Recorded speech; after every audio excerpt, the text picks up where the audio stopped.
오늘 함께 읽으실 말씀은 창세기 37장 12절에서 24절까지의 말씀입니다.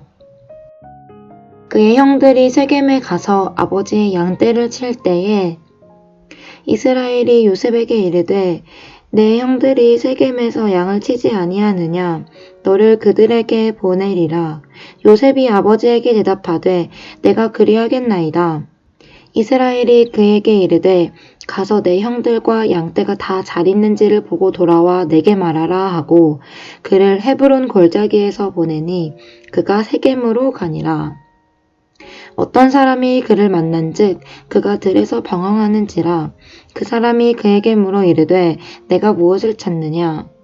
그가 이르되 내가 내 형들을 찾으오니 청하건대 그들이 양치는 곳을 내게 가르쳐 주소서. 그 사람이 이르되 그들이 여기서 떠났느니라. 내가 그들의 말을 들으니 도단으로 가자 하더라 하니라. 요셉이 그의 형들의 뒤를 따라가서 도단에서 그들을 만나리라. 요셉이 그들에게 가까이 오기 전에 그들이 요셉을 멀리서 보고 죽이기를 꾀하여 서로 이르되 꿈꾸는 자가 오는도다. 자, 그를 죽여 한 구덩이에 던지고 우리가 말하기를 악한 짐승이 그를 잡아먹었다 하자. 그의 꿈이 어떻게 되는지를 우리가 볼 것이니라 하는지라. 르우벤이 듣고 요셉을 그들의 손에서 구원하려 하여 이르되 우리가 그의 생명은 해치지 말자.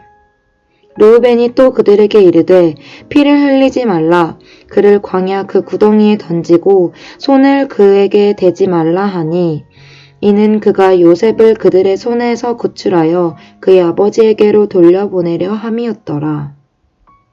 요셉이 형들에게 이르매 그의 형들이 요셉의 옷 곧 그가 입은 채색 옷을 벗기고 그를 잡아 구덩이에 던지니 그 구덩이는 빈 것이라. 그 속에 물이 없었더라. 아멘. 그리스도인들은 믿지 않는 사람들과는 다른 종류의 꿈이 있습니다. 바로 하나님의 꿈입니다. 자신의 꿈을 하나님에게 조정하여 맞추게 되는 것이 그리스도인들이 꾸어야 할 꿈입니다. 그런데 아무리 우리가 하나님의 꿈을 소유하고 살아간다 해도 그 꿈은 언제나 반대에 직면하게 되며 저항을 받기 마련입니다. 오늘 본문은 12지파의 조상 중 하나인 요셉이라는 인물이 사라져버릴 위기에 대해 이야기하고 있습니다. 형들이 양을 치러 나가서 헤브론에서 세겜으로, 세겜에서 도단에 이르는 여정 중에 있었습니다. 아버지 야곱은 아들들의 상황이 궁금해서 11번째 아들인 요셉에게 형들의 안부를 확인하기 위해 보냅니다. 드디어 요셉이 형들에게 접근하고 있는 그때 형들은 그를 죽이기로 결심합니다. 그리고 이렇게 말하지요. 꿈꾸는 자가 오는도다. 꿈꾸는 자라는 말은 꿈의 대가라는 말입니다. 이러한 표현은 고대 중근동에서 꿈의 신에게 사로잡힌 사람을 의미했습니다. 하나님이 주신 꿈을 다른 신이 주는 꿈으로 생각했던 것입니다. 그러고 보니 형제들은 12지파를 세워 새로운 하나님의 백성을 만들려고 하는 하나님의 계획은 안중에도 없었습니다. 오직 그들에게는 미움과 시기로 얼룩진 신앙인의 모습만이 존재했을 뿐이었죠. 형제들은 이제 야곱의 옷을 벗기고 물 없는 구덩이에 넣으며 이렇게 말합니다. 그의 꿈이 어떻게 되는지를 우리가 볼 것이니라. 그의 꿈은 실상 요셉의 꿈이 아니라 하나님의 꿈이었습니다. 요셉이 죽는다면 하나님의 꿈도 사망 선고를 받아야만 하는 상황이었습니다.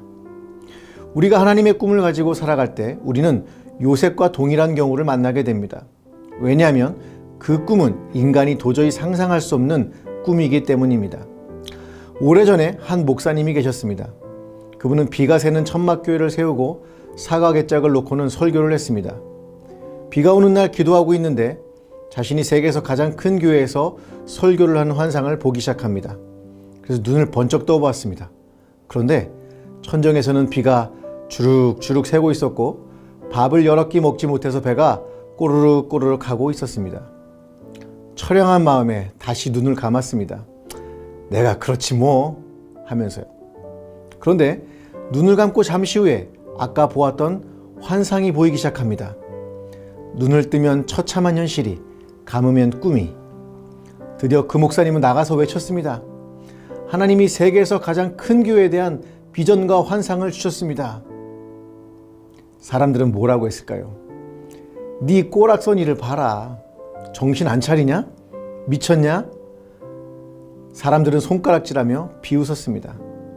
그런데 훗날 정말 천막교회는 세계에서 가장 큰 교회가 되었습니다. 그리고 그 목사님은 우리가 잘 아는 조용기 목사님이었습니다. 사람들이 비웃어도 하나님의 꿈은 계속 이루어져 나갑니다. 하나님의 백성의 조상들이었던 사람들, 즉 요셉의 형들이 요셉을 제거함으로써 그 꿈이 어떻게 되나 보자고 비방합니다. 다른 사람도 아닌 본인들이 말이죠. 그러나 하나님의 계획은 단 한 번의 흐트러짐 없이 진행되었고 결국 화해의 장을 통해서 하나님의 백성은 기근이라는 고난을 무사히 탈출하게 됩니다. 사랑하는 대학 청년부 여러분, 우리는 하나님의 꿈을 비웃는 사람이 될 수도 있고 요셉처럼 하나님의 꿈을 이루어가는 도구로 사용될 수도 있습니다. 분명 공동체 밖의 사람이 아님에도 불구하고 공동체가 하나로 나아가려는 것을 비웃으며 하나님의 꿈꾸는 사람들을 조롱하고 손가락질을 할 수도 있습니다. 그러나 한 가지만 기억하십시오. 하나님의 계획은 변하지 않습니다. 우리가 해야 할 일은 조롱하고 비웃는 것이 아니라 하나님의 꿈에 동참하고 그분이 원하는 일을 이루어드리도록 헌신하는 일이죠. 우리는 전도 소그룹이라는 새로운 시도를 하고 있습니다. 어쩌면 우리 눈에 보기에 이 일이 귀찮고 하찮아 보이며 조롱거리처럼 보일 수도 있습니다. 그러나 저는 꿈을 꿉니다. 하나님이 우리 공동체 가운데 주신 새로운 모습에 대한 꿈을요. 현재 우리는 재정과 인원에 있어서 어려움이 있습니다. 꼭 무너질 것처럼 보입니다. 그러나 하나님은 이 일을 이루어 가실 것입니다. 저는 더 나아가 여러분의 꿈도 꿉니다. 많은 청년들의 삶이 행복으로 넘쳐나는 꿈을요. 예수님을 믿지 않고 살아가는 청년들이 감히 가질 수도 없는 기쁨이 충만해지는 꿈을. 이를 위해 저와 사역자들이 밤낮 없이 고민하고 기도하며 준비하고 있습니다. 단순히 신앙만이 아닌 삶에서도 승리하는 데 도움을 주기 위해서 말이죠. 기도하시겠습니다. 주님이 주시는 꿈이 사람을 업고 간다는 것을 믿습니다. 그저 하나님의 꿈을 우리 마음에 심으면 하나님이 일하시고 꽃이 피고 열매가 맺힐 것을 믿습니다. 야곱의 다른 아들들처럼 그 꿈이 이루어지나 보자라고 하는 사람들이 아닌 꿈을 마음에 심고 품고 살아가게 하옵소서. 예수님의 이름으로 기도드립니다. 아멘.